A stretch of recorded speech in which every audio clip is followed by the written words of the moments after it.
A very good afternoon to everyone. I'm Archana Khosla Berman, the National Head of Wikiflow Startups Programming and Collaboration Cell.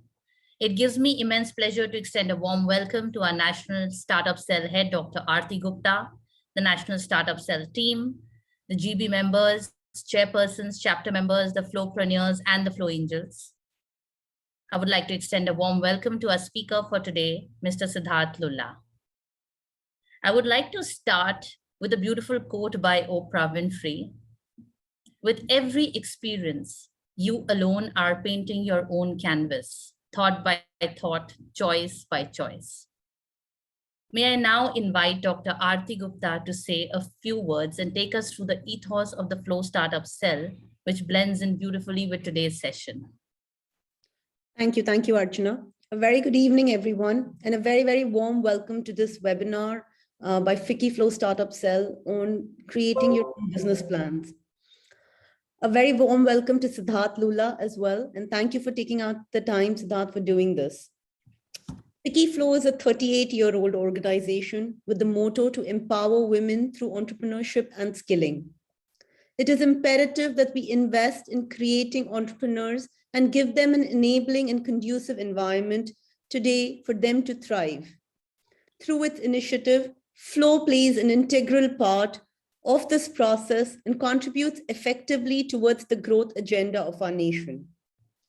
Flow Startup Cell is an endeavor of the organization to create an ecosystem of women founders and women funders. Through this initiative, we aim at providing training and skilling to our members while they pursue their entrepreneurial journey. In the last few months, we have conducted various programs and given our members access to opportunities to learn and grow. We have over 500 members registered with us for entrepreneurship and mentoring, who we aim to help think, build, scale, pitch, and fund their ventures.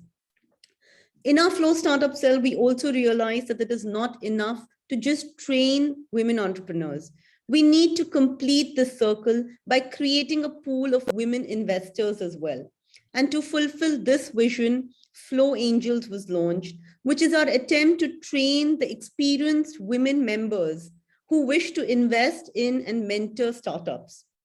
I'm extremely happy to see so many of you joining in today to learn about how to go about creating a business plan for your venture. I would like to give a special welcome to students of IIT Jammu who have also joined very encouragingly for this session. Whether you're starting a small business or exploring ways to expand an existing one, a business plan is a vital tool to help guide your decision. It acts as a roadmap to success, providing greater clarity on all aspects of your business. I am sure this will be a very useful session for all our flowpreneurs. Without further delay, I would like to invite Archana to take the session forward. Thank you and welcome. Thank you, Aarti. A successful entrepreneur doesn't necessarily require a unique idea to thrive. Rather, requires a smart business. While the definition of a smart business may vary from person to person, but there seems to be a general consensus that a lot of it comes down to the business model canvas. Thriving businesses are those who continue to explore new business models by improvising or even innovating from the ground up. We would all agree that business plans are strategic and can be a critical step for entrepreneurs, not only to lay out their focus areas, but also fulfill their goals. And I strongly believe that the more specific it is, the better. A critical step, but not a walk in the park by any means. But apparently it can be simplified. And that's exactly what we have gathered for today. Taking us through this complex maze to simplify our lives is Mr. Siddharth Lulla in today's session, Designing a Business Model. Siddharth is an impact industry professional with several years of business building and consulting experience. He leads corporate strategy and enterprise engagement for the Circular Apparel Innovation Factory, which is an industry-led initiative driven by Intellicap to transition to a circular textile and apparel industry in India and South Asia. His core skill sets include management, consulting, business planning, and new business development. In his previous avatar, Siddharth has also been instrumental in leading business diversification for one of India's leading retail brands, wherein his key initiatives included setting up an online platform, a mass premium apparel brand, and a fashion education venture. He holds an MBA from the Indian School of Business, Hyderabad, and is very active in the startup ecosystem to provide mentorship and fundraising support. I would now like to invite Mr. Siddharth Lula. Thank you for that kind introduction, Archana. Thank you, Aarti. It's a pleasure to be here and really excited to engage with everyone. I'm also really glad that we have so many students from IIT here, and I really hope that the kind of work that Flo is doing, as well as the session, adds a lot of value to their learning and growth curve. Without further ado, I think let's dive into the session, and I'm going to make my best effort to make this an extremely interactive one. Prior to the session, we had shared certain information, for the session in terms of session material, as well as snapshot in terms of what a business model canvas looks like. So I hope at least some of you all have gone through it and put some details, because I'd love to make this in a very interactive session, as well as discuss this with you all right through the entire session. So yeah, looking forward to it, and let me just share my screen. Sure. While you're sharing the screen, Siddharth, I would like to request the participants and the audience to, in case you have any questions, you can put it in the chat box, and we'll obviously open it up for discussions, as and when we finish the same. Thank you.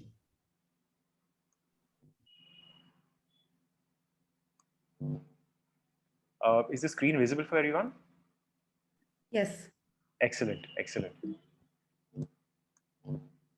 Great. So essentially, the objective of this session really is to define what a business model is.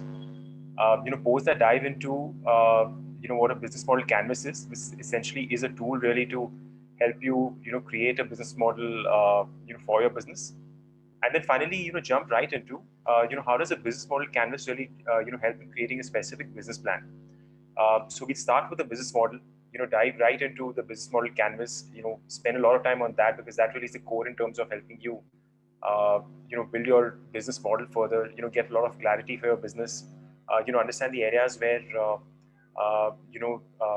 one is doing good work, help you identify certain blind spots in terms of areas which you've not thought of, look at what are the different customers that you need to deal with, look at your, sources of revenue, and how does all this come together for you to create a business plan, which could be to show an investor, or simply something that you create also to give yourself a lot of clarity in terms of helping you build your business and guide you through the entire process and entire journey of creating that entrepreneurial venture, which has always been a dream for you to do. So essentially, what is really a business model? So a business model really is a specific plan that one creates, which speaks about their sources of revenue, the kind of customers that one is going to deal with. Speaks about what is a marketing plan that one creates in order to achieve these customers.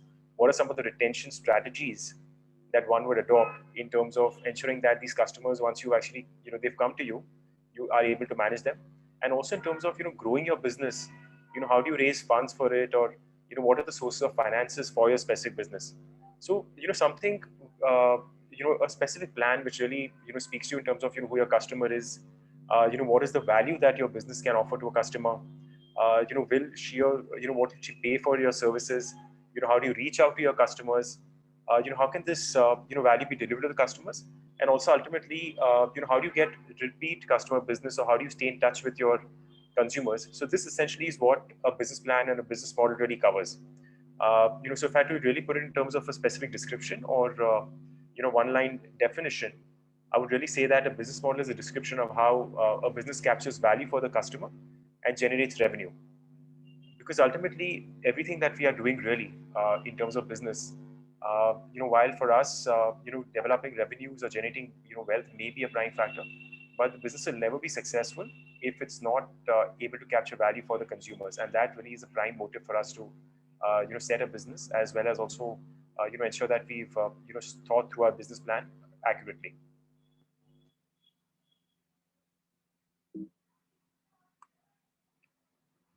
So moving forward to the business model canvas. Now, the business model canvas essentially is a specific tool that helps you synthesize and capture the value of your business into of the business model. So essentially, this tool really helps you think through all the aspects that will be important for you to service, at the same time also build when you are creating an entire business or entrepreneurial venture. So essentially, a business model canvas really contains 9 specific blocks. Now, before I dive into this, I just want to check: are there any questions from anyone, or is everyone very clear in terms of business model means? Any questions from the audience so far? No questions yet. Great, great. So essentially, a business model canvas contains 9 blocks, and essentially, these are the 9 blocks which are showcased on the screen at this point in time. Now, the way we need to look at these 9 blocks is in 2 ways. So essentially, there's a left section, which basically are factors that we control internally, and there's a right section, which are all the external factors which are about your customers. And what we need to understand also is that, or keep into consideration, is that when we are building this entire business model canvas, it's basically the left side and the right side, the internal factors and the external factors, which come together to help you serve the value proposition of your business, or help develop the value proposition of your business further.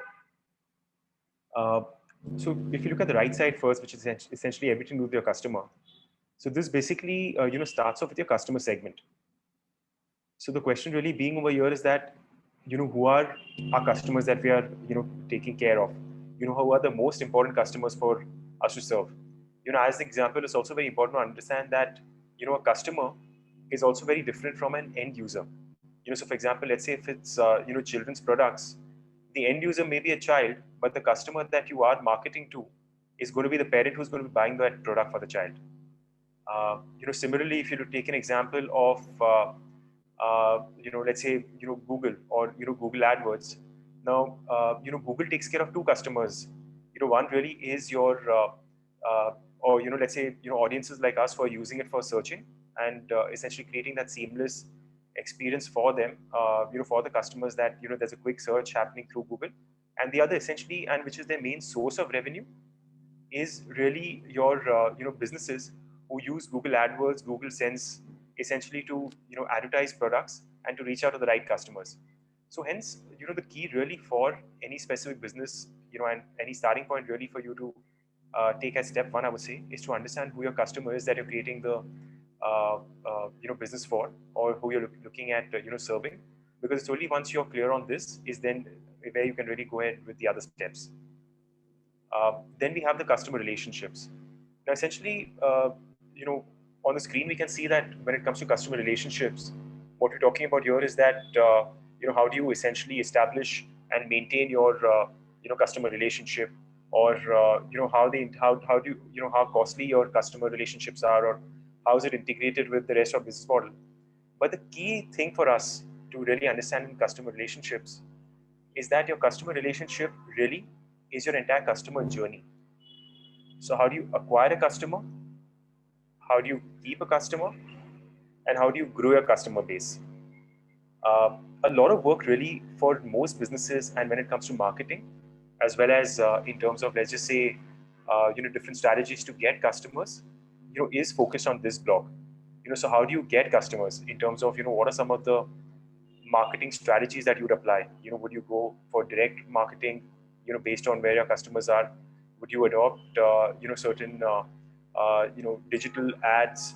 What is your entire marketing strategy in terms of acquiring new customers, the kind of creatives you create to get your customer in? So this is essentially, some of the ways in which a specific business could, get a customer. Secondly, how do you keep a customer? Keep a customer in terms of, what are some of the promotions that you would, run for a customer, in terms of, are there, certain, freebies that you would offer a customer? Are there certain discounting schemes that you'd offer a customer? If it's a knowledge-driven business, essentially where you are providing a consulting service, is it a phase-wise approach where you, tell your customer that, we'll do this, we'll solve this problem for you in a 3-year period, but let's say for the first 1 year, is when we could do a testing period, and then if it's successful, then in year 2 or 3 we could take the projects further. So essentially, how do you really retain and keep your customers? And finally and ultimately, how do you really grow your customer base? So in terms of let's just, if you're looking at reaching out to new customers in different geographies, or you're looking at reaching out to new customers in terms of different segments, so does it mean that you're looking at growing a customer base through creating products which serve another customer segment, or if you're looking at growing a customer base through reaching out to different geographies? So these are essentially very key aspects that come into your customer relationship module, which is what you need to think of while creating a business plan. Any questions, thus far, from anyone in the audience with respect to customer segments or customer relationships, or should I go for it? Go ahead.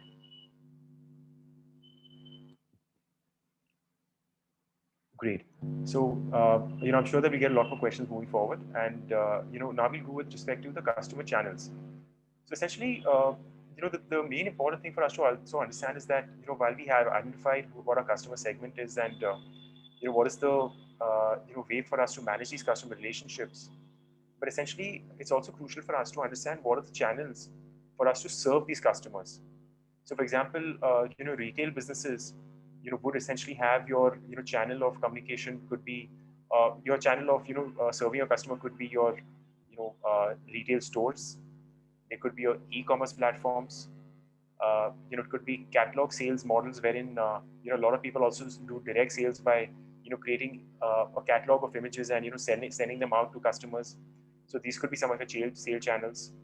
At the same time, if it's certain B2B businesses wherein it's a business to business sort of a service offering, so you'll probably have business development managers who would talk to different representatives or potential clients, share with them your service offerings, have a one-to-one meeting with them. So identifying what are some of the key channels which help you serve or reach your customer essentially comes in this category. Then the other aspect which is also crucial for us to figure out is what your revenue streams, and this really is very crucial in terms of understanding that while you've thought through of creating your entire business, but how is your business really going to make money? Understanding how much are your customers willing to pay for your services, understanding how would they prefer to pay it. So for example, let's just say that in some cases, for example, let's say in the retail business, when somebody goes to your store, they buy a specific product from you, so that's your revenue stream. In the case of certain other businesses which are, let's say, software driven, it could be a subscription based model. So you're essentially providing a specific service, but it's a subscription based model where on a monthly basis you're getting an X amount. So for example, for Netflix, all of us have Netflix accounts, and especially in this lockdown, I think that's where we've been spending most of our time.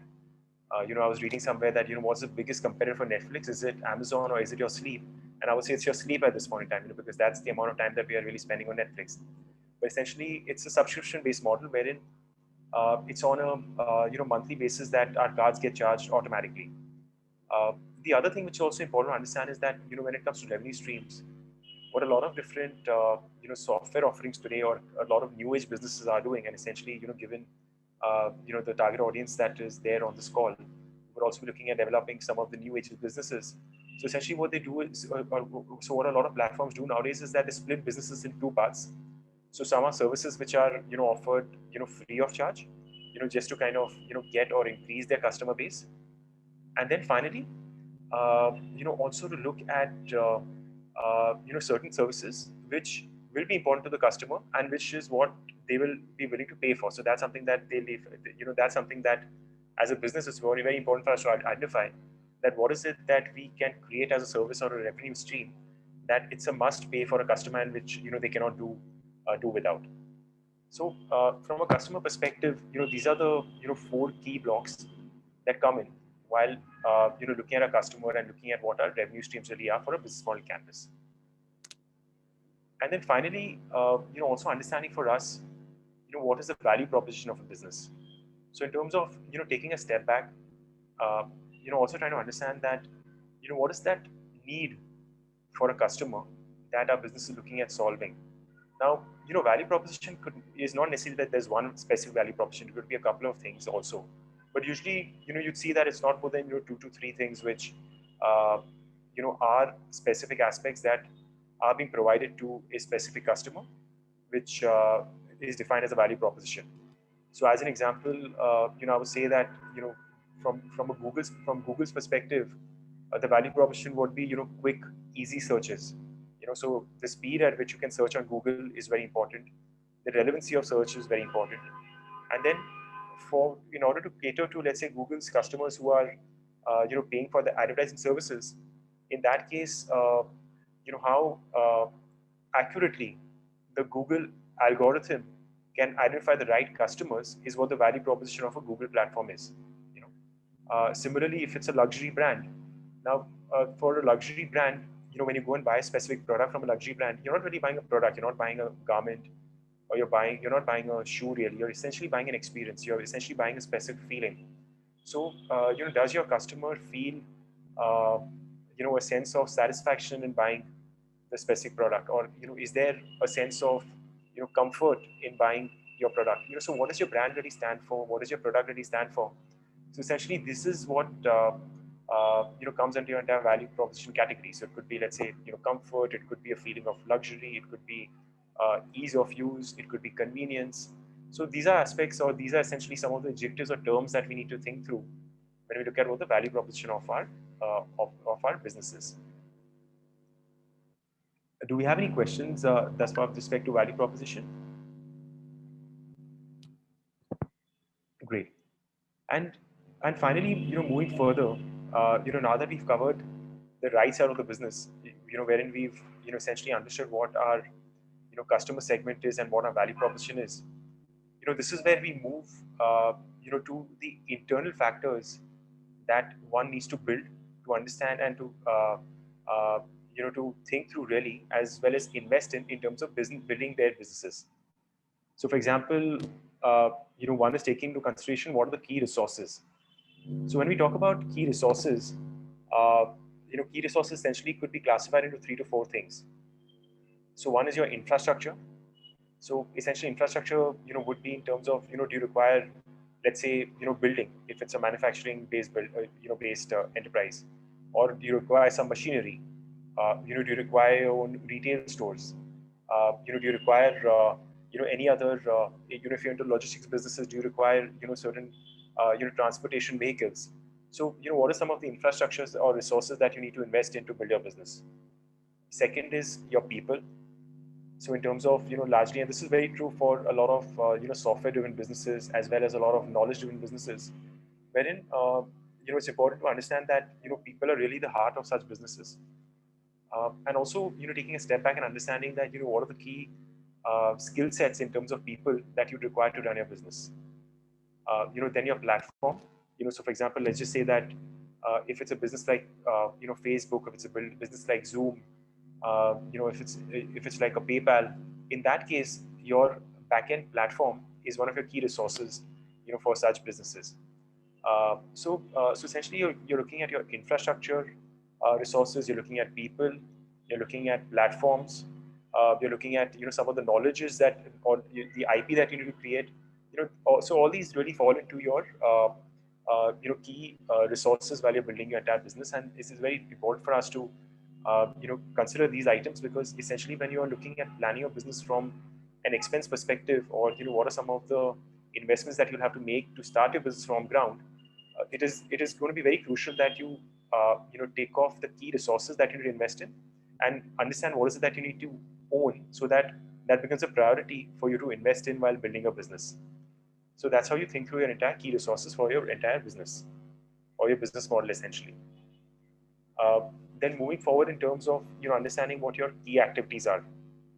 So essentially, when we are building a business, uh, there are several activities that go into making one. But however, from a business model canvas perspective, it's it's only very crucial for us to consider some of the key activities that we'll be doing, which are core to the business, and in terms of what is it that we need to control in house, and also uh, sort of segregate or separate what is it that can be outsourced.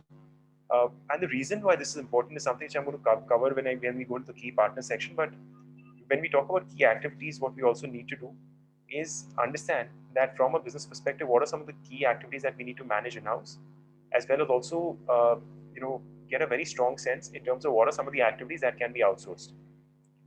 So, for example, if you take an example of, let's say, a manufacturing business. So, manufacturing in that case is one of your key activities that you'll be doing in-house. If it's a brand, which is, let's say a retail brand or a fast fashion brand, in that case, marketing, could be a specific function that you need to manage internally.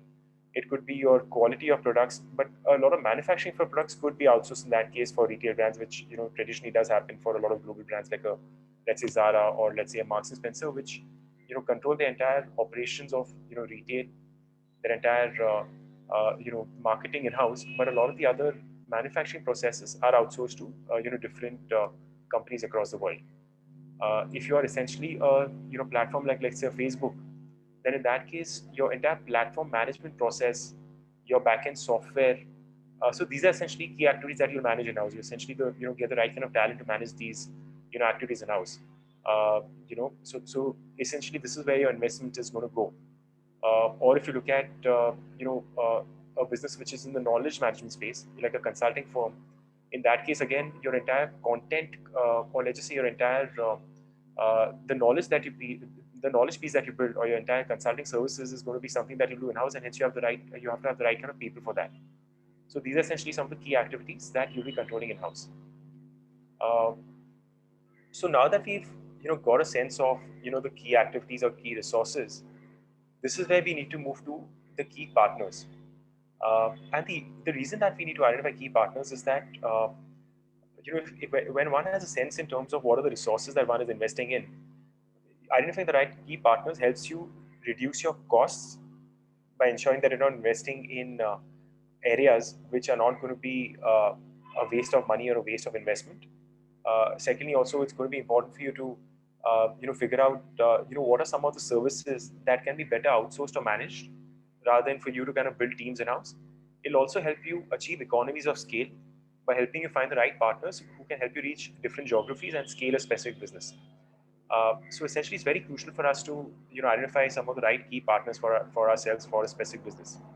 So as an example, for example, if it's let's say a luxury brand, a lot of our content or a lot of our design work is done in house. At the same time, a lot of our retail operations is managed in house. But for example, when it comes to let's say content creation or digital marketing, we may partner with a digital marketing agency. At the same time, if it's a again when it's a retail platform, or let's just say again when it comes to a brand, you're not going to invest in a e-commerce solution, but you'll have the right kind of partner to provide that e-commerce solution to you. But you'll create your own e-commerce portal to manage your entire business. So you'll own your entire retail outlets or your retail digital as well as offline stores. But at the same time, a lot of the backend services in terms of maintaining some of these solutions will be outsourced. So in this way, it's important for us to really identify who are the key partners that are going to be part of our entire business. Or let's just say if it's an e-commerce company, in that case you're not going to make investments in your logistics and transportation. You'll make investments in the right kind of packaging. You'll make investments in the right kind of delivery. You'll make investments in the right kind of customer experience. But at the end of the day, when it comes to your logistics and transportation, you'll probably partner with a Blue Dart or a DHL to understand who gives you a better rate in a different country, and that's how you will populate the entire key partners that you need to kind of get on board for your business model. And finally, moving on to cost structure. So essentially, this is very crucial because your entire financial modeling for your business is going to be a function of your cost structure.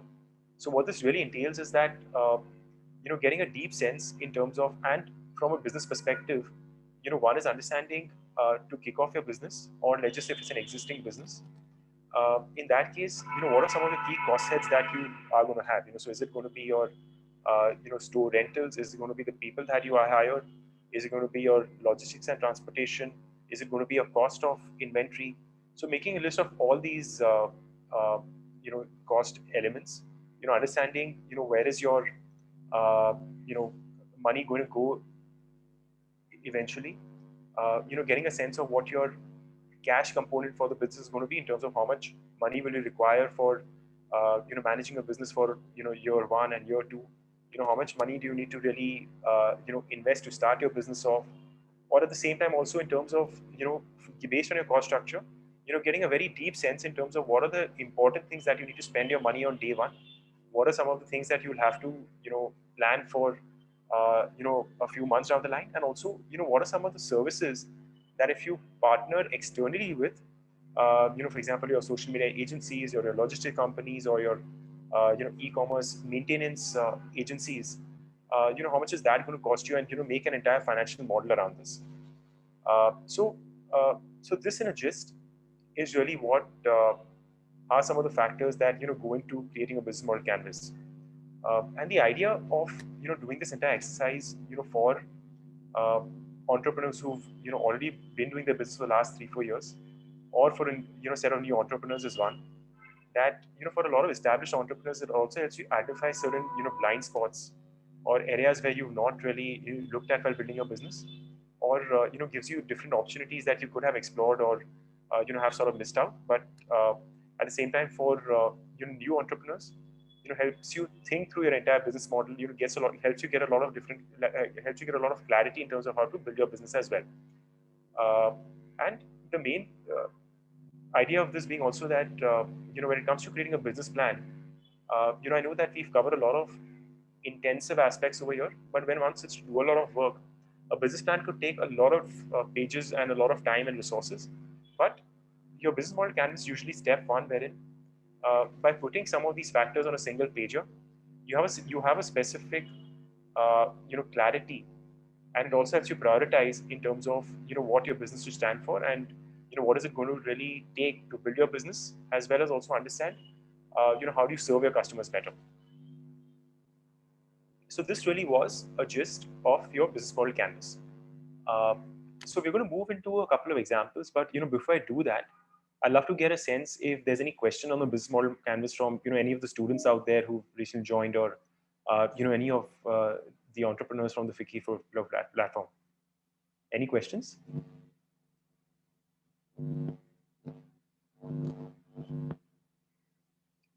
Great. So I'm just going to move ahead with the examples.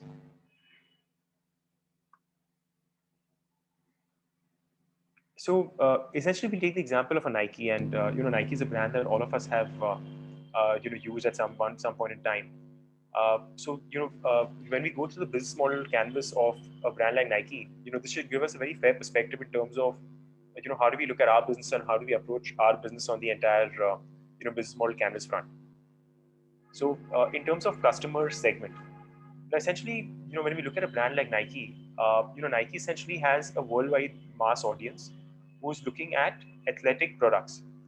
So essentially, these could be shoes, this could be footwear, this could be apparel. At the same time, Nike does not really differentiate between if it's men, uh, women, if it's kids. But essentially, the whole idea being that if you are looking at something athletic, if you're looking at a premium brand, if you're looking at something which is aspirational, so the brand that you go to is a Nike, and essentially, Nike from a customer segment perspective is your entire athletic segment, wherein people are looking at athletic wear. Should think of Nike as their first go-to brand. In terms of channels, now essentially what we've seen is that, and most of us have experienced that, is that channels of sale for Nike usually tend to be two-pronged. So essentially, they've set up their own experience stores, which are your brick and format stores across the country, across the world, essentially, and also your e-commerce stores where Nike helps you select, and it's got a very strong as well as seamless experience of an online digital world that they've created, wherein you can go and select anything based on the kind of sport that you want to buy for. So if you're looking at basketball, you're looking at tennis, you're looking at gym. So they created products along that, wherein it's a very seamless experience, even in terms of e-commerce, to buy a Nike product. Plus, in terms of channels, there's a lot of partnerships with a lot of other multi-brand e-commerce format stores, like let's say an Amazon, or even a Flipkart for that matter, or Reliance Jio in India, which Nike has done at this point in time. From a customer relationship perspective, I think all of us have been experienced with using Nike, And the key aspect of customer relationship is that the amount of money that Nike does in terms of acquiring its customers. So the amount of money that they spend in let's say marketing to get the right kind of customers, the amount of money which is spent by them to endorse so many different athletes across different sports, the amount of money that Nike uses for several different causes. So these are some of their strategies to grow their to acquire a lot of customers. And when it comes to marketing, I think in terms of products across the world, Nike really leads the race over there. Secondly, the other aspect which Nike also has done is their Nike ID, wherein Nike was one of the first brands globally, especially in the shoe category, or let's say the athletic category as well, wherein by using the Nike ID, they help you create your own shoe. So essentially, for when Nike in 1995 launched the Nike Air Force One shoe range, so essentially they give you options of multiple soles to select from, multiple colors of shoes to select from. So all the customer had to do was go online, select their size, select the kind of color that they want, select some features of the sole, and essentially they would send you that customized experience. So I'm not really sure if Nike still has a Nike ID format running, but essentially they were one of the first brands way back in the day to introduce this, in order to get closer to the customer and give a more customized feel for essentially a product which otherwise falls in the fast fashion category and creates multiple products.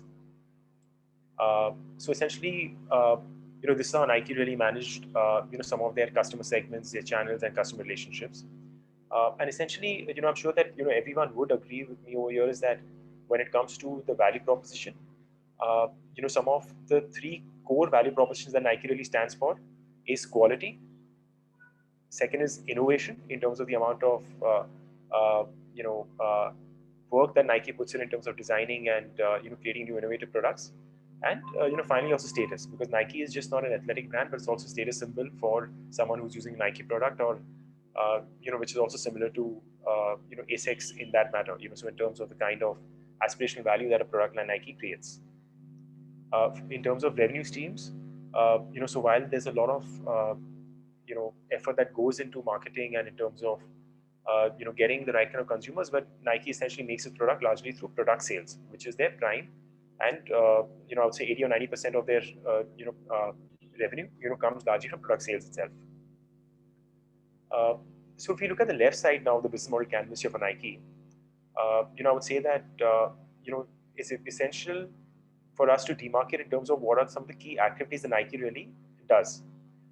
And essentially, these are some of the two key activities that I would say that Nike is really focused on as an enterprise.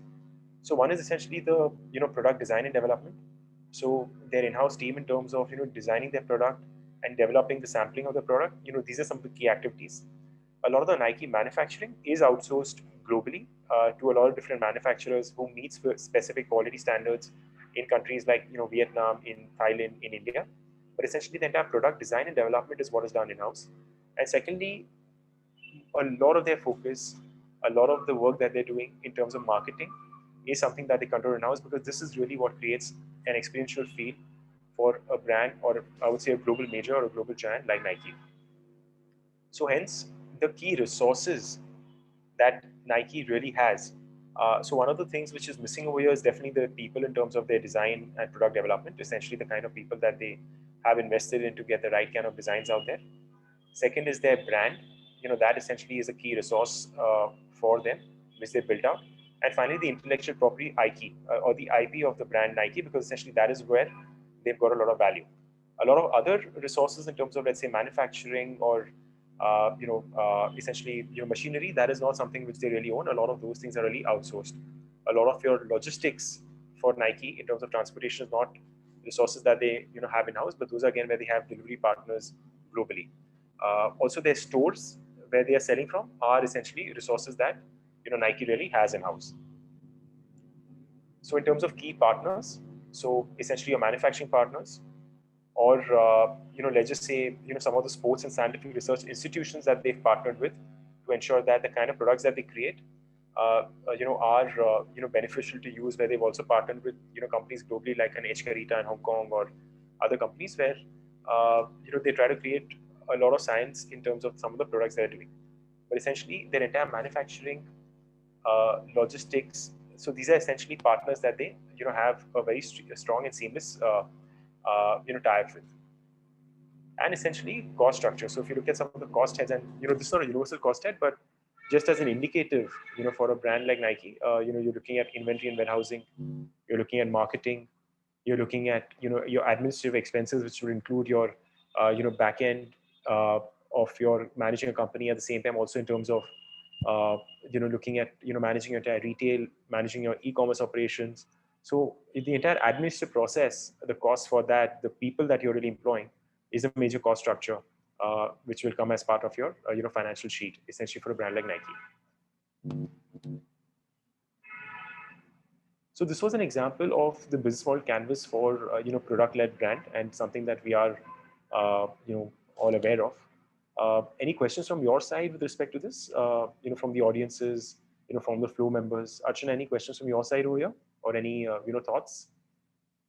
I think Funny has a question. Funny, you've raised your hand. You want to just unmute and ask? I think we'll need to unmute Funny. I'm just unmuting. Okay.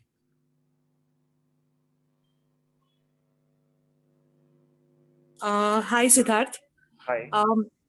Actually, when we are asked to submit our business plan, I just wanted to know if we are giving it to a bank, is it the best thing to do that we use this kind of a business canvas, fill it up, and put it as a part of that plan? And number two, when we are asked to submit our pitch deck for any pitching session, should we use the same business canvas even there? Because that's the first question.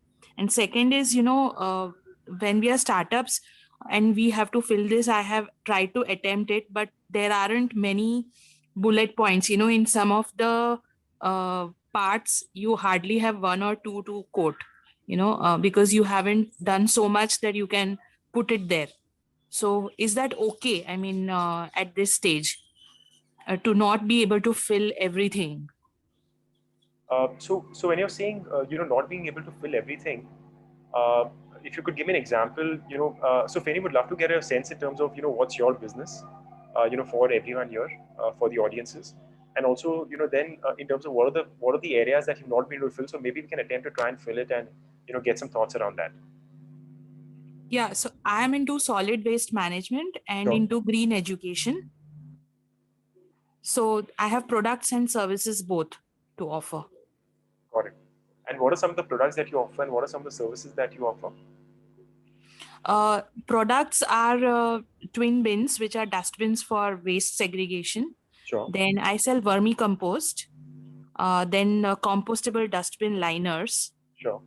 And in terms of services, I give 3 months hand-holding to understand kitchen waste composting. And at an institutional level, I treat waste, as in the garden waste and food waste that factories and farmhouses generate on a daily basis, that gets treated and becomes compost. So I submit proposals for consultancy and commissioning services. So that's the one part. And the green education is for school children and for societies. So I approach them and do sensitization workshops on my waste, my responsibility, or on how to convert your current conventional home into a green home. So that is the green education, online and offline mode that I conduct. Got it. So Fanny, just to mention, essentially, when I hear your business, and also, because the kind of work that I'm doing essentially on the impact side, I feel that for a business like yours, and essentially where, I'm seeing a lot of investments coming in today, there's a lot that you can really fill on your business model canvas side. I just think there's a little bit thinking required in terms of, working through that. And let me just attempt to maybe answer some of these questions, and would love for you to, weigh in on that as well. Does that work? Penny, are you there? Yeah. Yes, of course. Great. I wasn't able to. I was on an accelerator program and I was Sure. asked the same questions, and I was struggling, literally. No problem. So one is, when we look through your business, there are two elements to your business. One is the product side and one is the service side. Is that correct? Yes. So let's do one thing first. Let us work with the product side first, and we'll come to the service side later. Is that okay? Because both are very different and very strong businesses in their own case, Yes. right? Now on the Yes. product side, you mentioned to me that there were 3-4 different product offerings, right? Yes. And what are those 3-4 different product offerings? Hello?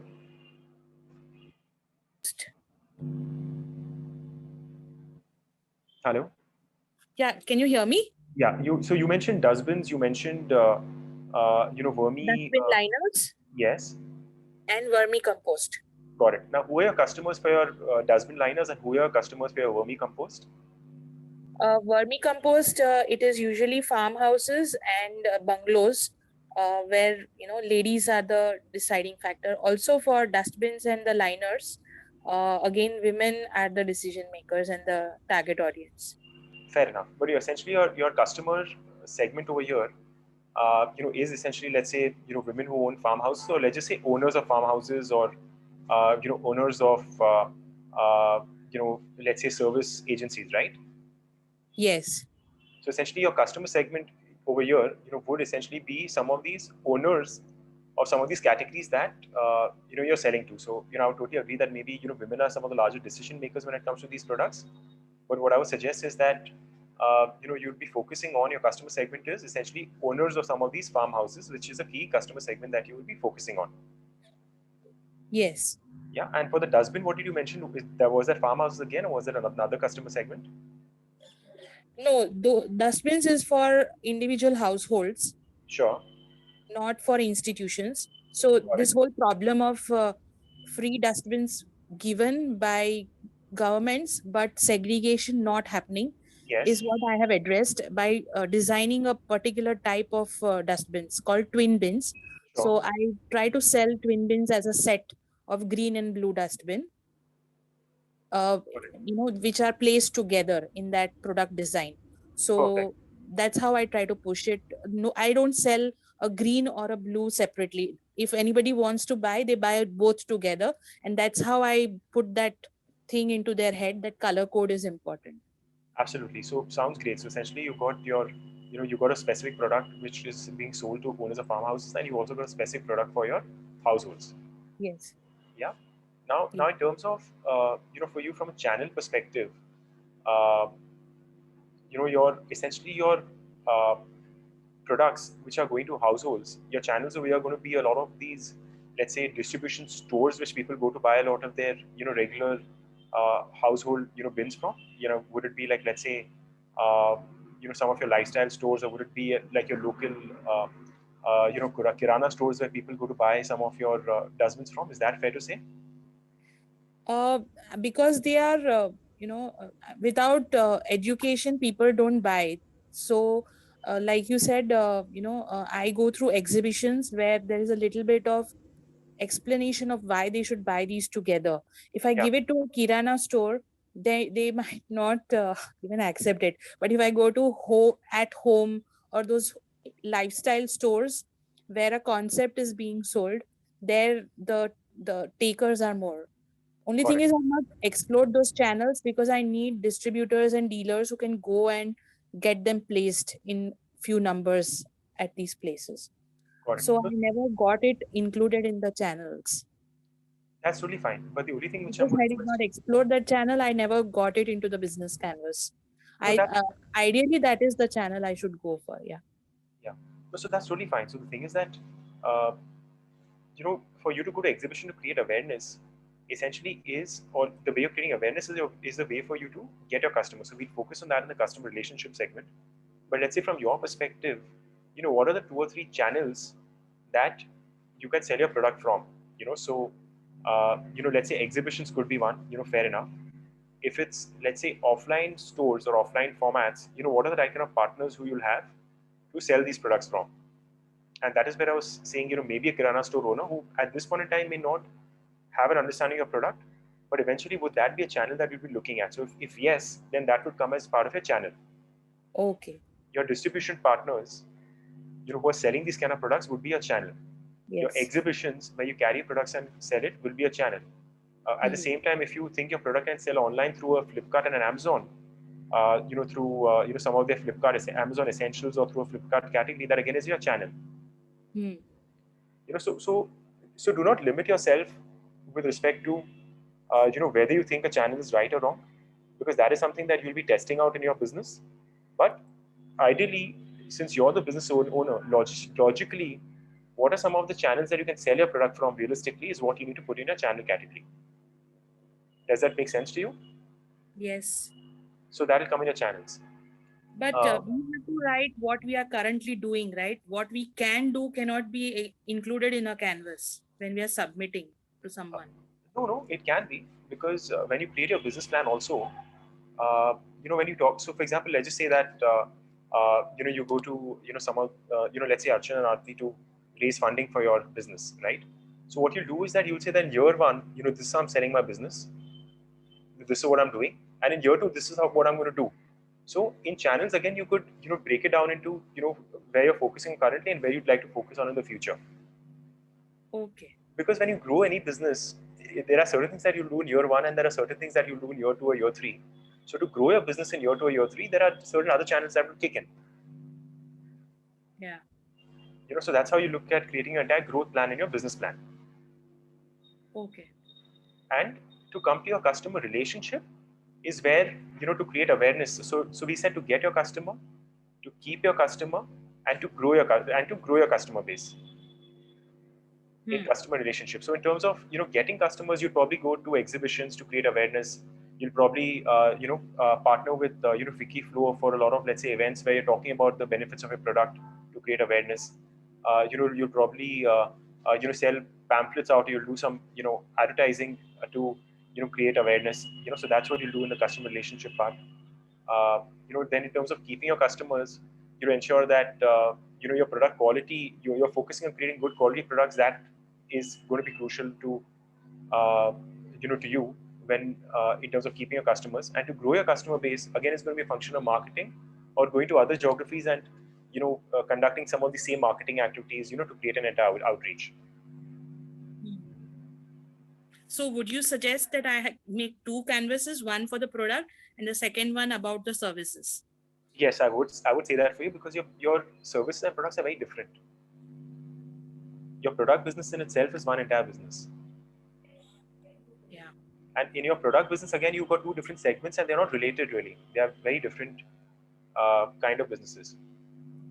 Like in one level, you're selling fertilizers, one you're selling household bins. So solid waste management is a very important aspect. There are a lot of government regulations also coming into it. It's a very important space. But it's also very important, I would say, in your case, to prioritize, if you're looking at solid waste management, if you're looking at, let's say, product, you're looking at fertilizer, you're looking at, specific bins, your TGs are different, you're looking at different kind of services. So I would say that in your business plan, maybe make your, business model for canvas for your product, but figure out what is the business that you want to focus on initially, or if you're focusing on both, then how do you want to focus on both? How do you want to invest your money in both? How do you want to plan your business for year one, and how do you intend to grow a business for year two? And the answer for the first question is we can include this in our report to a bank when we are seeking a loan, and also in a pitch deck. So usually a business model canvas is not introduced in a pitch deck or in a business plan for a bank. Usually doesn't happen. As part of the annexure, if you want to showcase it, you can showcase it. It's not a problem, and there's no hard and fast rule. But at least with respect to but the whole thing is, the idea for creating this business plan model canvas is to give you clarity for your business in terms of how to create your business plan. Okay, it's for my personal understanding. Okay. For your personal understanding, and there's no harm including it in your business plan, but you include it as part of your annexure, so that if somebody wants a snapshot of your business, then you can show this to them. But this is largely for your clarity.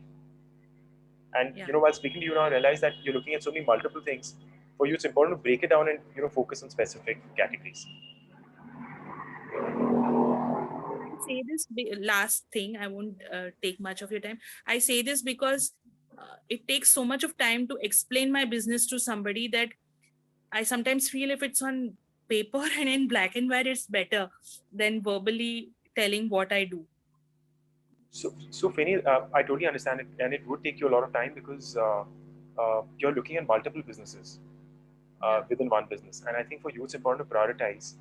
And a tool like this will help you structure your thoughts in a much better way. Because in your case, I can just create a business model canvas just for your household product, and tell you how you can scale it up to the next level. Or your fertilizer business in itself is a separate business which is very large. You know, Yeah. your service business you're not even getting into right now. So that's a separate business. So the businesses are not really related. So when we gave the example of Nike uh, on this page, Nike is probably athletic footwear. So they've got it's all a specific kind of product that you are wearing. The TG is more or less, it could be girls, it could be boys, it could be men, women, or it could be children. Essentially the same kind of product category. You know, Hmm. in your Yeah. case, you're looking at fertilizer, which is something very different. You're looking at bins which are very separate. Yes. So yeah, I'll actually separate all of these out because these are like individual departments in their own. If you Yeah. start a proper company, these are all divisions, in fact. Yeah. Yeah, and the problem that you'll face is when you get into your cost structure. Hmm. you know because there you'll figure out that when you want to do these multiple businesses, you don't have that much money to start all these things parallelly. And your key partners will be very important over here, because with your key partners you'll also realize that you'll probably not have a retail store, so you'll have to have the right kind of distribution partner. You'll have to have the right kind of logistic partner. In your case, you probably have to have the right kind of exhibition partners to partner with on a regular basis for the exhibitions. So it'll give you a lot of clarity if you put some of these things down on paper. Sure. Thank you. My pleasure. Any other questions with respect to entrepreneurs here who've done work on the business model canvas? It's okay. It can be any basic question, or it can be something which is very challenging, but it will be great to kind of get a thought on that. I think Bharti had raised her hand. Sure. Bharti, you have a question?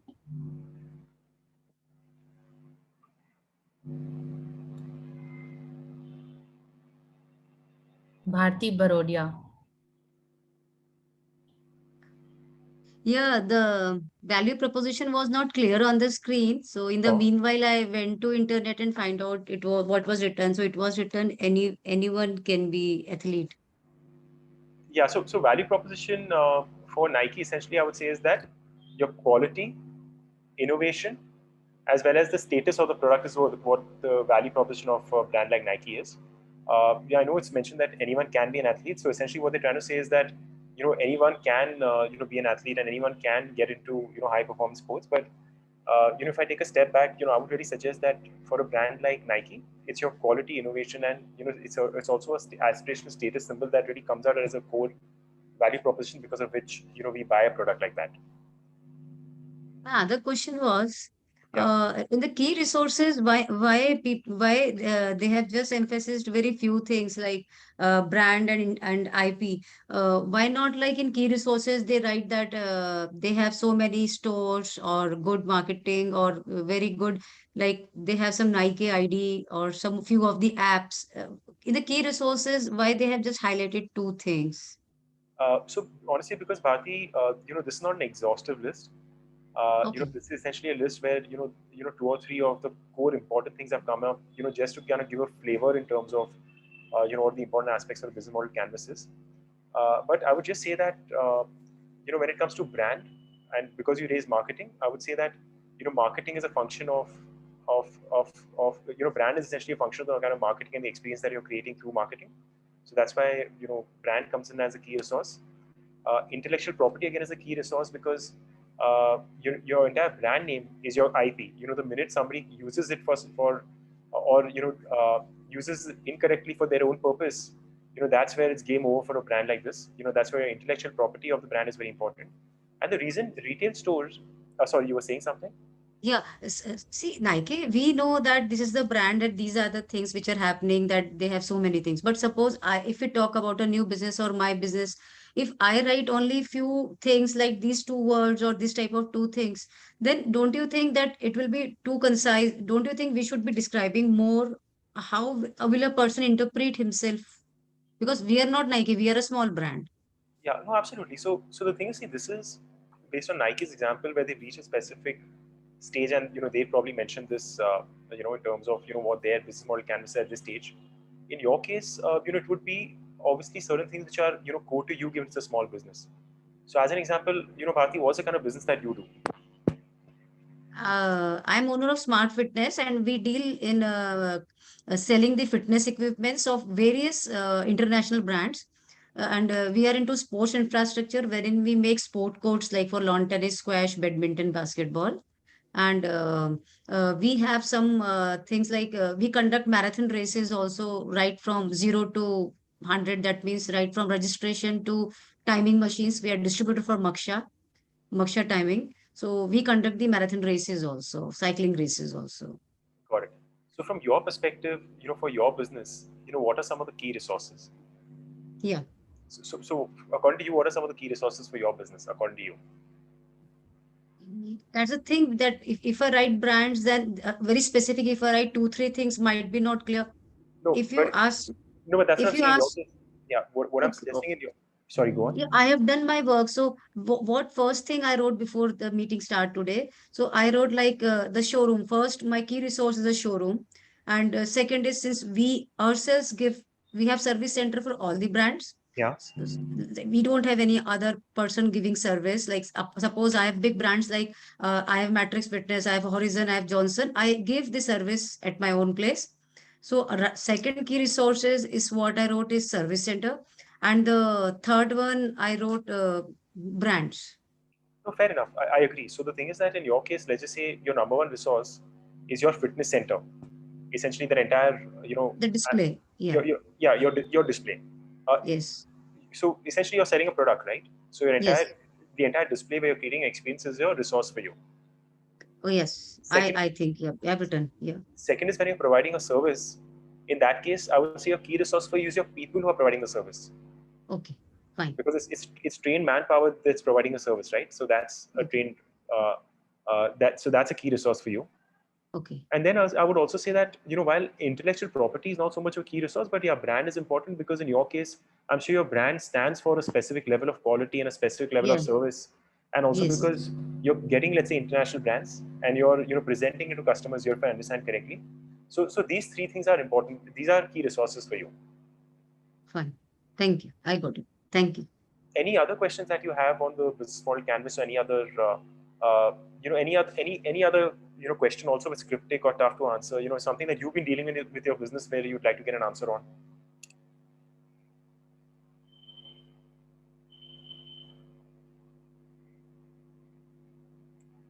Or anything that you've been struggling with on your business plan, or anything else on the business model canvas front?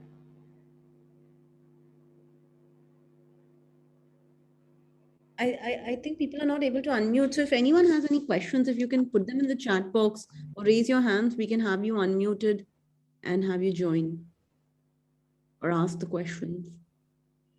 I think we have some questions on the chat box. Sure. The first one is from Gitika. Should we just unmute Gitika? Aarti? Archana, just take on her question till then, no? Sure, I'll do that. She's asking, want to know how to get a small business off the ground where the resources are limited. Big brands are a different league. They have deep pockets and huge resources. Hi, can you, sorry, who's the question from? Gitika, right? Gitika Kakar. She wants to know how to get a small business off the ground where the resources are limited. Hi, Gitika. Welcome to the world of entrepreneurship. And I think this is a question which someone like Archana can answer much better than me, given that she's actually built a business ground up. But I would just like to say that essentially, what's important when you're starting a small business, and that is essentially where a tool like a business model canvas comes. Let's just say, even if I don't use a name like a business model canvas, but for you to sit as an entrepreneur and prioritize, what is the customer that you want to focus on, what is the kind of product that you want to create. So for example, when we were discussing with Penny, we realized that she's got 3-4 different product offerings, or a product offering and service offering. And in the product offering, again, there were 2 different products. In the service offering, there were 3 different services. So from prioritize in terms of what is that 1 or 2 products that you want to test out, or what you want to kind of build on. At the same time, figure out how much is the money or capital that you have that you can invest. Based on that, decide for yourself that if I have 100 rupees, I'm going to invest, let's say 30 rupees in building my product. I'm going to invest, let's say 20, 30 rupees in, creating, going for these exhibitions and participating in some of these exhibitions. And I'm going to probably keep, 20, 30 rupees for other operational expenses, which include, let's say, logistics or creating some of my marketing material or anything else that could come in.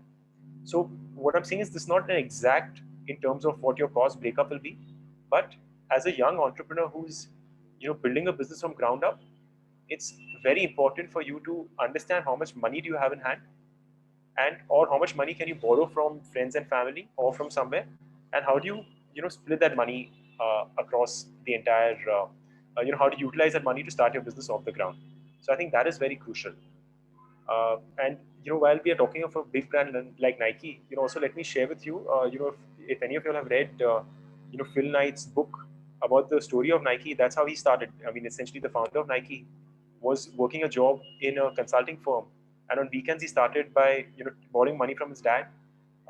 He invested the entire amount in a product, and he actually participated in exhibitions and then created partnerships with manufacturers abroad. And that's how he started small. So everything which is big today starts small, but I think the key really is to prioritize, and decide where you want to start from. Okay. All right. Thank you so much, Siddharth.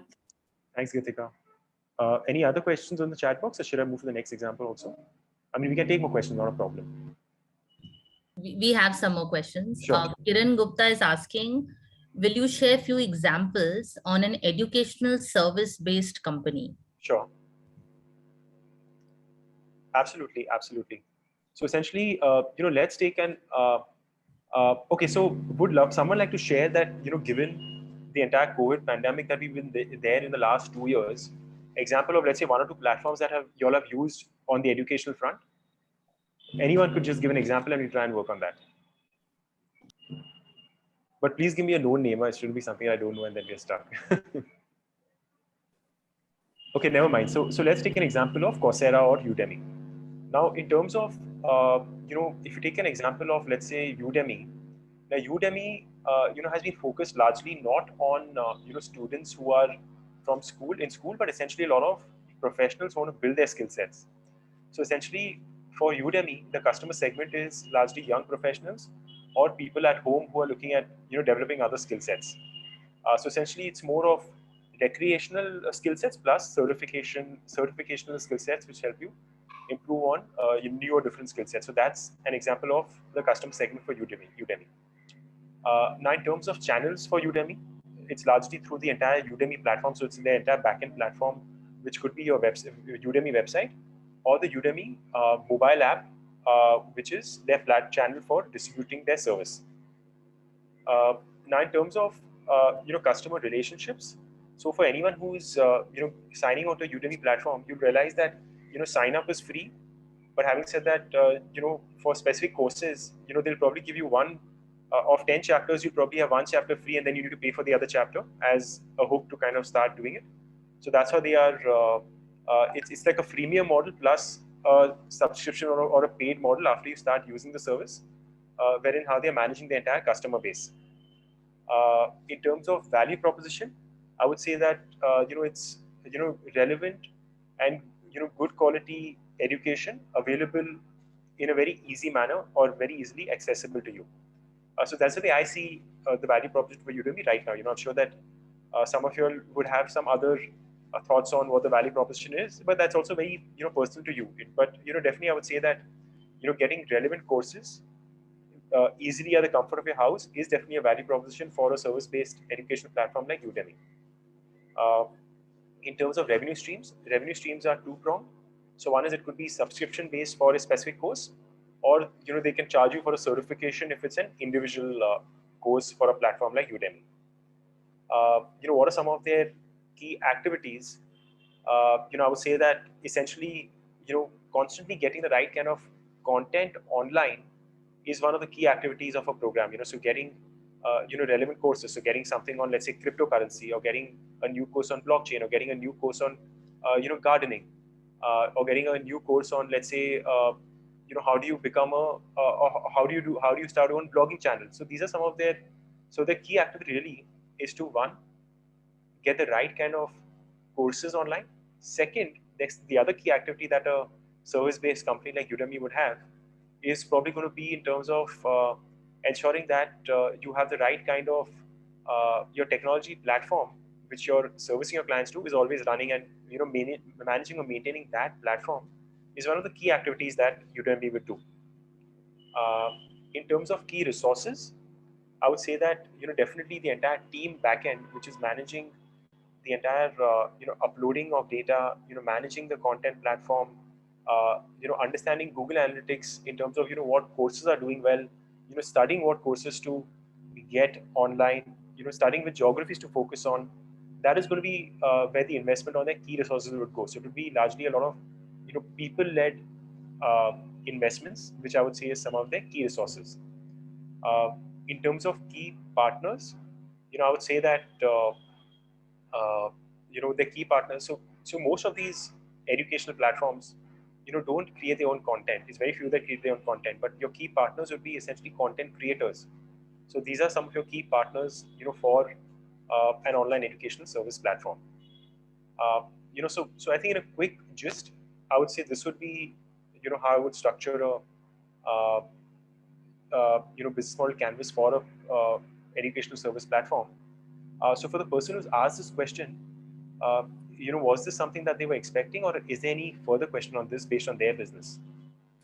Yeah, hi. So that it Hi, does Kiran. answer my questions to a Sure. great extent. To a great extent, it does. Yes. Great. And Kiran, if you don't mind, what is the business that you're building out, and what is your target audience? What is the age group that you're focusing on?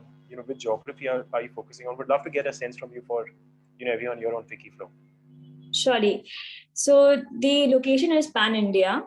It's an online model, and the target audience is male and female. It starts with the age group of 13 years. It goes on till 80 years.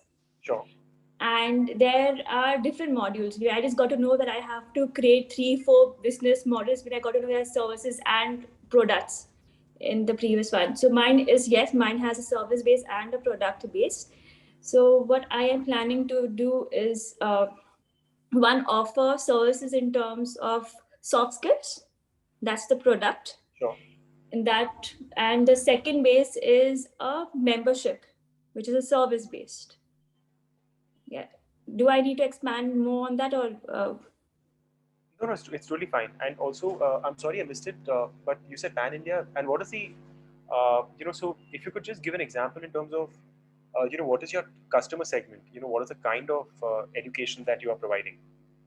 Yes, in kind of education that I'm providing, it is soft skills. So it is related to critical thinking, collaboration, decision making. So more in those lines. Got it. So it's more of person development. Yeah, more of personal. Yes, it is more of that, and also it more of communication, personality development, more of critical thinking, on those lines. Got it. And your usual customer, what would be the age of your customer? Yes, it starts from I have divided the segment, the target into like from 8th grade to 10th grade. Then I have 11th to 12th. Then I have graduation, post grad, and then adults who are working. And so that's how I've targeted. And of whatever research that I have done, of all my research, I've asked around 50 interviews I've conducted. I have understood that this is quite feasible for crowds even to the age of group of 80. Got it. So essentially soft skill, and it could be any age group. Yes. Got it. But starting from the age group of 13. That's fine. Got it. And essentially on your website, you probably have, let's say, different, categories wherein, for, let's say, for teenagers, or for working professionals, or for, let's say middle-aged people, or, people who are, let's say, looking at doing something, so I would say you'd probably categorize it that way on your site, right? Or is it going to be more in terms of a specific course which anyone can take? Yes, I am working on segregating it even further, making it as convenient to follow, because it's a quite different in terms of what I will be offering. Sure. So it's work in progress right now. So I just trying to, I've got some points from you from today. So I'll just put that also into my business model. Yeah. Yeah. So Kiran, the only thing I would suggest in your case is that, I think in your case, it's great that you're looking at age groups across the entire product, across the entire spectrum from 13 to let's say 18.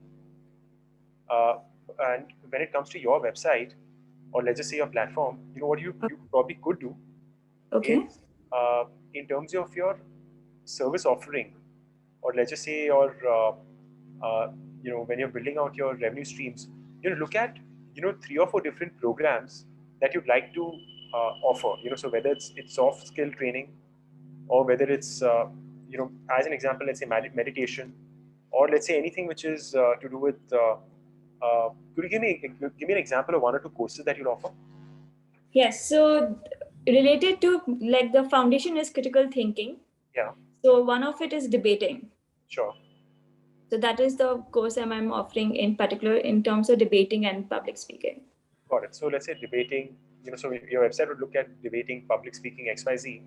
And I think that's a great starting point, because in your case, what will happen is that once you put this out there and when you start testing your site, or let's say testing your service offering, automatically while today you're thinking that it's going to be catering to 30 to 80 age group, but in a span of 2 months, when you actually put your product in the market, you'll actually get a better sense in terms of your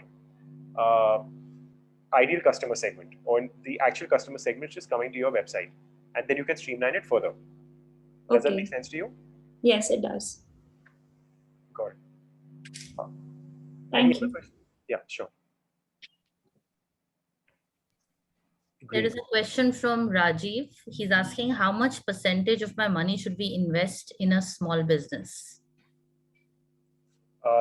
So Rajiv, sorry, unfortunately, that's a question I cannot answer. That's a very personal question, and it depends on business to business. So there are 2 levels to it. One is, what is the amount of money that you're willing to, it's a function of how much money that you can raise, or how much money that you've kept aside for a business. So in that case, you need to take a call in terms of personally, how much money you'd like to keep aside for a business. But the only thing I can tell you is that once you decide that X amount that you want to keep aside, where one can definitely help you is in terms of planning how to allocate that money to different areas. Does that make sense?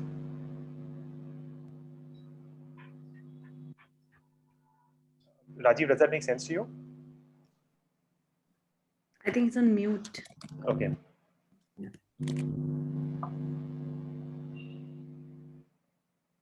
Archana, do you want to take the next question? Great. So it's fine. If there's another question, I'd like to answer that. If not, what I'll also do is that, let me just share the business model canvas for Zoom, because this is a service-based business which I feel a lot of people may resonate with. Archana, is there another question, or should I go ahead with this? So there is something from Akhand. He's saying, if we create a status symbol, won't it minimize our circle of customers? Yes, absolutely, it would, Akhand. But the thing is that at the end of the day, when you're, so I would say that if you're classifying businesses at service as status symbols, or let's say aspirational products, your target audiences are very niche and very focused. But at the same time, what's also very important is that, and that's the reason why you need to do a customer segmentation, because the same person who's going to buy, let's say, a tag or a watch or a Louis Vuitton bag, is not going to buy, let's say, a fast fashion product or a fast fashion brand. So the thing is that the customer segment is going to be restricted, but also because there's only a specific segment who can afford to pay that X amount that you'll be targeting, and you'll be focusing all your energies and marketing towards that specific segment. Now, it would not make sense for you to focus on branding a luxury product on a specific target audience who cannot afford to pay for that. Hence, your status symbol product, for the lack of a better word, or let's just say a product which is aspirational in nature, would be focused on a category which can afford to pay for that product. And it would be niche, but at the same time, in such businesses, you may not get the kind of scale that you would get in H&M in terms of the number of pieces sold, but you would definitely get the kind of profitability and the growth in business like a Louis Vuitton group would get. Right. There are 2 more questions. Niyati is asking, is there any person or company who can help make a pitch deck for investors? So there are a lot of companies out there which do this work now in terms of, so one is definitely there are a lot of accelerators and incubators who, if you're a part of, help you in the entire pitch deck process. At the same time, there are a lot of individual and independent consultants who can work with a lot of different startups for their pitch deck development. So the way I've seen it essentially is that, usually for a lot of startups, if they approach incubators and accelerators, uh, you know, so they have people who help them, or otherwise, even if you go online to websites like freelancer.com or, uh, you know, uh, search for people online, there are a lot of people who have started doing this as a service at this point in time now. But yeah, definitely your large management consulting firms, which would be like a KPMG or an EY or Big Four, McKinsey's. So they don't essentially work with startups, and they don't do this kind of work in terms of creating your business plans. Right. Niyati, there are a lot of these boutique setups, and if you want, we can introduce you to them who can help you prepare the pitch decks. Okay, the last question is, what is the business canvas model for blogging and Instagram? Prachi is asking. Okay, so Prachi, that's a great question. And essentially, let me just take an example of a service-based product like a Zoom, which I would say they would resonate with Instagram in a way, because again, it's a software platform. So, let me just quickly run through that. Yeah. So essentially, if you look at Zoom and the software platform that we're using right now, so Zoom essentially has got two customer segments. So essentially, it's your worldwide internet platforms who are looking at communicating with people across the world, or there are also business users, which are separate TG, or which are enterprises, educational institution, healthcare companies, or governments, which are looking at using Zoom as a platform to communicate, but in a very secure way. In terms of channels, and Prachi, when I'm saying this, also do keep Instagram in mind, because again, when it comes to Instagram, for Instagram, you've got a worldwide target audience which is looking at using social media and putting their images, or sharing some of their products out there, which a lot of brands are doing off late now for creating more awareness and creating more reach. In terms of channels, Zoom does it through its own website. At the same time, it also has its own mobile and desktop application. In terms of customer relationship, so essentially it's your self-service where you go create your account, but where they are very strong in terms of customer relationship is your back-end customer support, which is either through phone or chat. So I don't know how many of you have tried it, but essentially for the kind of work that I do, essentially on the enterprise side, they've been very helpful in terms of sorting your problems out. So it's a very strong customer service team that works with you to kind of help solve your problems out. And the value proposition that Zoom provides essentially is two-pronged. So one is for individual users like us. It's let's say a free video conferencing facility that works well. And when I'm saying works well, it basically implies good quality at no cost at all. And for enterprises and governments, I would say it's more of video conferencing with longer duration and professional features, where it's a seamless service. You're getting great quality service, and also there's a lot of security with the Zoom platform in terms of the kind of investments that they made to maintain data security.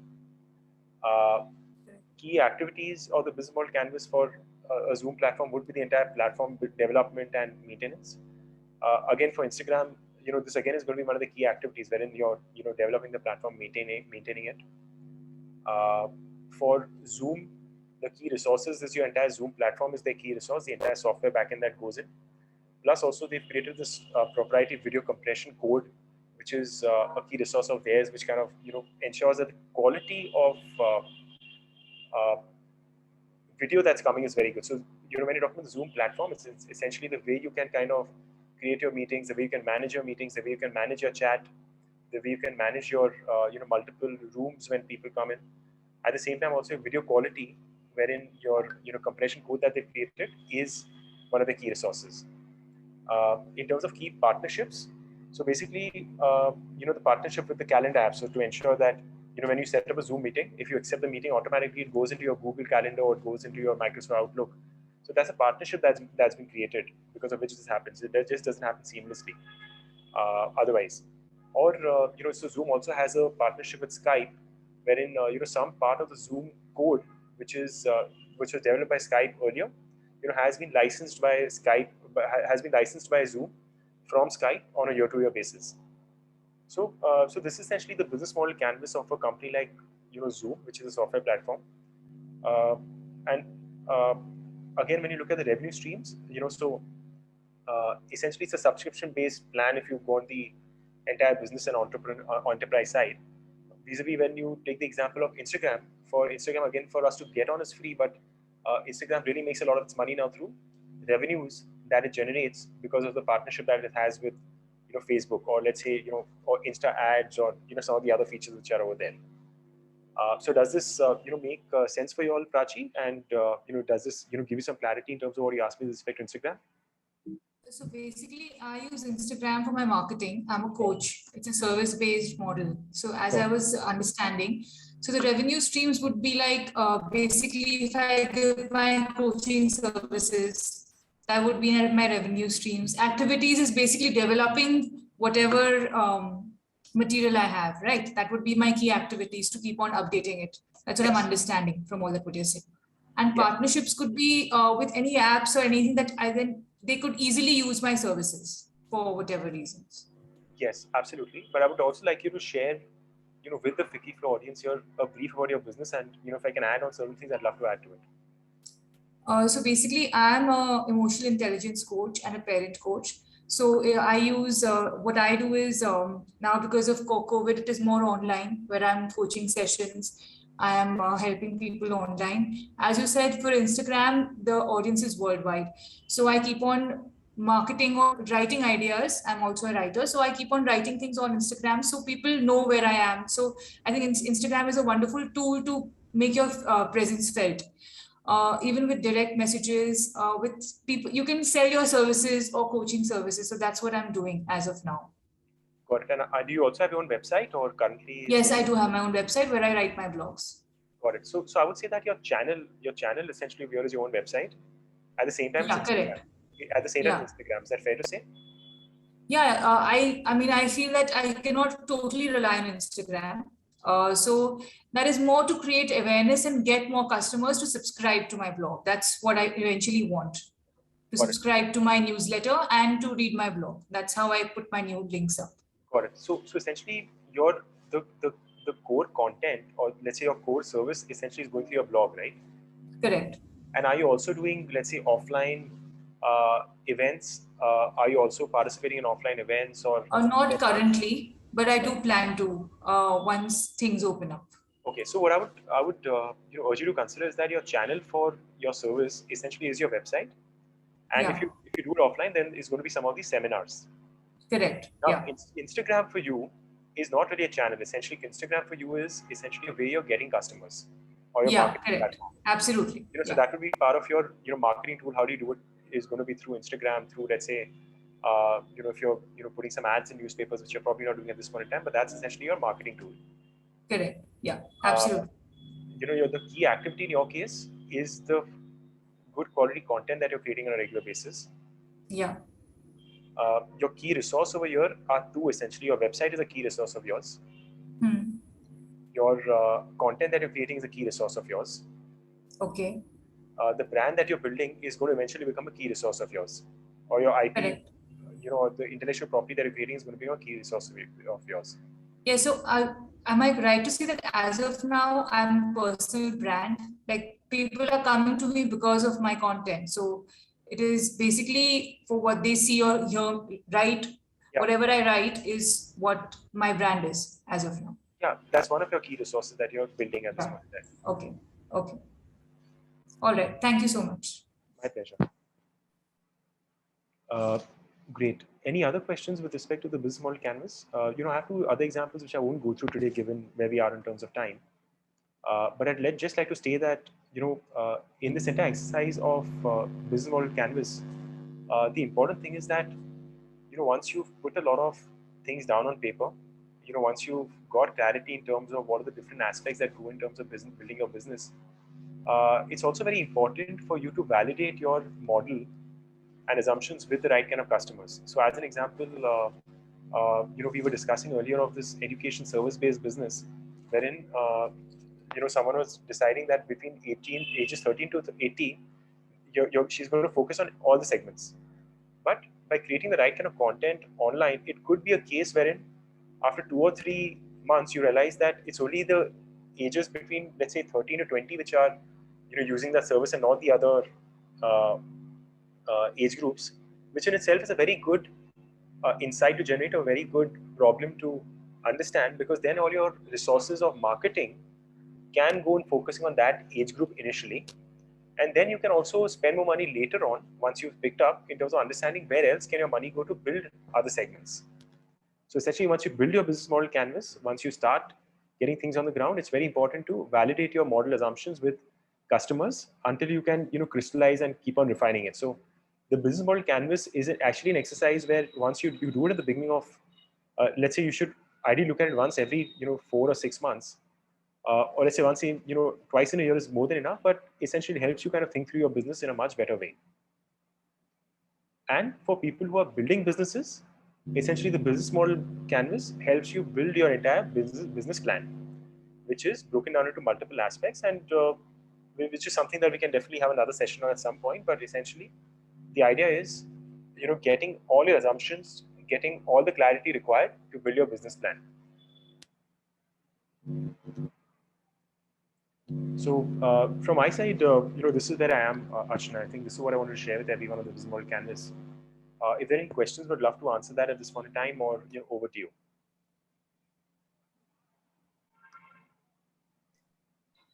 I don't think we have any further questions. Thank you so much, Siddharth, for delivering this insightful session. A mark of a good session is in the ignition of an idea in a mind somewhere. And something tells me by those standards, this session may have overachieved. So thank you so much for your time, Siddharth. We really appreciate. Aarti, may I request you to please give a vote of thanks? Great. Thank you, Archana. Thank you, Siddharth, for sharing with us your expertise in creating a business model canvas. I'm sure this was an extremely useful session. Not only did you provide case studies, the generic companies which we see, but the fact that you picked up member companies and walked them through their business model canvas was super, super helpful. I'm sure it was one company we were focusing on, but everyone could kind of relate to their own company. And I'm very certain that some of them will go back today and try and create and work on their business model canvas. And feel free to reach out to the Flow Startup Cell, either to Archana or to me, or anyone at your chapter level as well, in case you need further help or connect in this aspect. Once again, Siddharth, thank you so much for taking out the time and providing us this detailed session, and really, really appreciate this. A big thank you to Archana for creating this program and spearheading it. Thank you, Archana, for this, and to all the members who joined us today. Hopefully this was useful and will go a long way in your entrepreneurial journey. That's it from us. Thank you. Take care. Thank you, everyone. Thanks, Archana. Thanks, Aarti. Pleasure connecting with you. Thank you so much. Thank you so much, everyone. Thank you. Thanks for that. Bye-bye.